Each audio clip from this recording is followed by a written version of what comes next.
Baik, kita lanjutkan ke jenis-jenis beton berdasarkan beratnya ya. Ada yang disebut beton ringan, yaitu beton dengan faz 0,6 sampai 0,7 ya. Lagi-lagi saya jelaskan bahwa faz ini adalah faktor air semen ya, perbandingan air dan semen. Kekuatannya sekitar 10 MPa ya.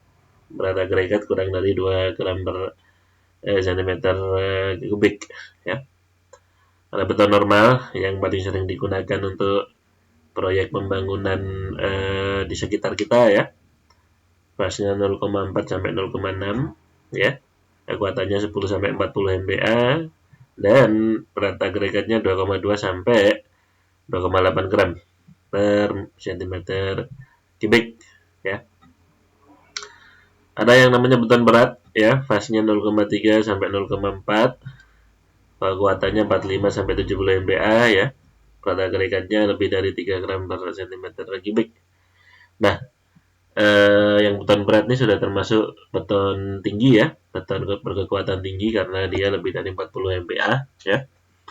Dan seperti yang kalian lihat, lagi-lagi ini merupakan kesimpulan bahwa semakin rendah ya, semakin rendah nilai faz ya perbandingan air dan semen, maka kekuatannya semakin tinggi ya. Bayangkan ketika air dan semen itu rendah, maka artinya semennya banyak ya. Jadi kita misalnya kita kunci jumlahnya di air ya, sedangkan semennya berubah-ubah, maka jika semennya semakin banyak, maka nilai faz itu semakin kecil. Sebaliknya, jika semennya semakin sedikit, faznya semakin besar. Oke, ini juga berhubungan dengan tingkat keencerannya ya. Ketika faznya besar, maka airnya itu dianggap banyak pasti. Sehingga beton itu encer dan memberikan kuat tekan yang rendah ya. Lanjut. Nah, kita masuk ke materi deformasi beton ya. Deformasi beton ini yang saya sebut dengan deformasi adalah ya secara literasi deformasi itu artinya perpindahan gitu ya.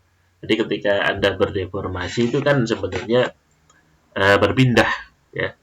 Namun ini lebih ke perpindahan beton yang berujung dengan retakan. Oke, jadi di sini sebenarnya saya membahas macam-macam retakan ini. Karena dalam ilmu beton, perpindahan itu bisa berujung dengan retak. Oke, ya secara logika juga bangunan itu tidak didesain untuk berpindah gitu ya. Bangunan itu adalah suatu benda yang diam gitu. Jadi ketika elemen-elemennya bergerak ya, bergerak, maka di sana bisa jadi terjadi pecah ya, terjadi pecah atau ya retakan ini. Ya. Nah, perubahan dimensi ini dibatasi pada beton yang sudah mengeras ya. Jadi umurnya sudah cukup. Karena beberapa faktor ya, banyak faktornya, mulai dari beban ataupun yang berkaitan dengan hal-hal yang bukan beban seperti suhu, kelembapan, umur, zat kimia dan lain-lain. Ya kita mulai dari susut ya, atau bahasa luarnya shrinkage, yaitu perubahan dimensi beton karena perubahan suhu ya. Umumnya beton akan menyusut jika kering dan mengembang bila basah. Beberapa jenisnya adalah susut pengeringan ya, hilangnya volume beton akibat menguapnya jumlah air karena dampak alam ya.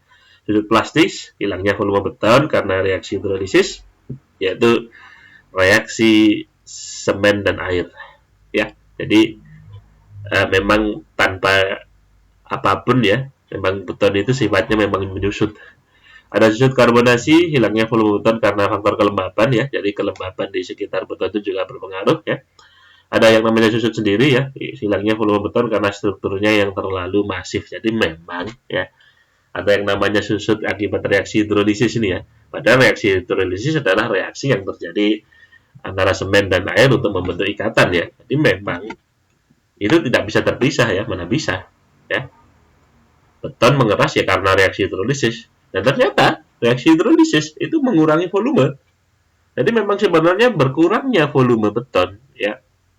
Dalam hal ini saya sebut deformasi, ini suatu hal yang tidak terhindarkan sebenarnya, ya. Semakin besar beton itu, maka ya susutnya semakin besar juga. Pertama adalah strukturnya masif, ya, yang tebel-tebel itu, yang besar, yang tebelnya bisa sampai 1 meter itu. Itu ya kehilangan volumenya juga besar. Nah, susut itu adalah kehilangan volume atau yang saya sebut deformasi ini bukan karena beban sebenarnya, ya.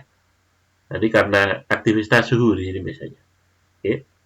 Dampaknya secara kasat mata ya pecah, ya. Jadi ada retak-retak seperti itu, ya. Dan bisa dilihat di grafik di bawah ini, shrinkage itu meningkat pesat pada awal-awal pengerasan, ya. Nah, untuk beberapa tahun ke depan setelah bangunan itu berdiri, ya, shrinkage itu atau penyusutan itu semakin konstan, ya.